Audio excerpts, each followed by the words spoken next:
کر لیا ہے، یہ میری خطا ہوئی ہے، یہ میرا گناہ ہوا ہے، مجھے چاہیے کہ مولا سے مغفرت مانگے۔ اللہ اکبر، وہ اٹھے ہیں، دربار مصطفیٰ میں پہنچے ہیں، عرض کیا ہے یا رسول اللہ فلاں خطا کا ارتکاب ہوا ہے۔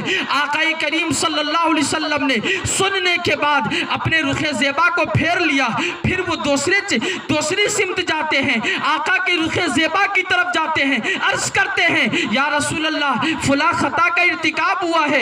آقا نے تیسری جانب اپنے رخ زیبا کو پھیر لیا، پھر وہ صحابی اس سمت جا کر عرض کرتے ہیں یا رسول اللہ مغفرت کا طریقہ تو بتایا جائے، میں آپ کی بارگاہ میں حاضر ہوں تاکہ آپ اللہ کی بارگاہ میں دعا کر دیں، مولا میری خطا کو معاف کر دے۔